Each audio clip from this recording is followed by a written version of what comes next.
రక్తంలో ఎంత వేడి ఉండాలి మీలాంటి వాళ్ళు తట్టుకోవాలంటే? నాకు తెలిసిన సినిమాల నుంచి వచ్చినవాడిని, సినిమాలో డైలాగులు చెప్పను నేను.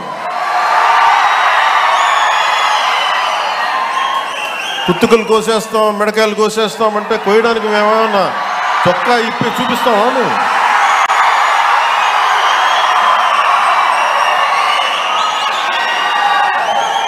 నేను సినిమాలో డైలాగులు చెప్పడానికి కూడా ఇబ్బంది పడతాను.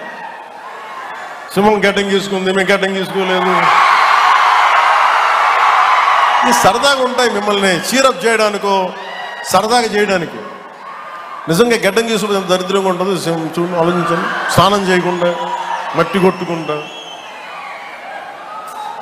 అంటే ఇవన్నీ ఏంటంటే సినిమాల్లో చెప్పిన డైలాగులు. అవి ఎందుకు చెప్తున్నానంటే సందర్భానుసారంగా చెప్తున్నాను. ఖచ్చితంగా మీరు అద్భుతమైన పాలన చేసి కనుక ఉండుంటే మీరు 11 సీట్లకు వచ్చేవాళ్ళు కాదు. మీరు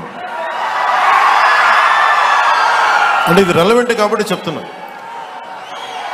ఇది కక్ష తీర్చుకునే ప్రభుత్వం కాదు. ఇది తప్పులు చేస్తే శిక్షించే ప్రభుత్వం ఇది. అలాంటిది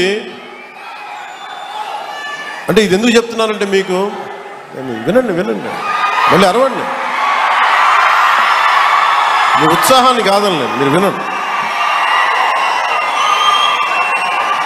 అంటే మీరు అరుపులు అరుచుకుంటూ వెళ్ళిపోతున్నారు, వాళ్ళేమో బెదిరిస్తామన్నారు, కోస్తామంటున్నారు.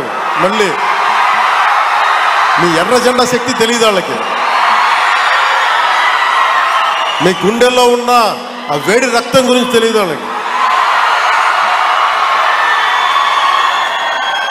అంటే కడుపు కాలి ఉన్నవాడికి కష్టపడి పనిచేద్దాం అనుకున్నా మళ్ళీ తిరిగి కోపం తెప్పించుకోండి. పని చేసుకుని తల ఉంచుకొని పని చేసుకుంటూ వెళ్ళిపోతున్నాం.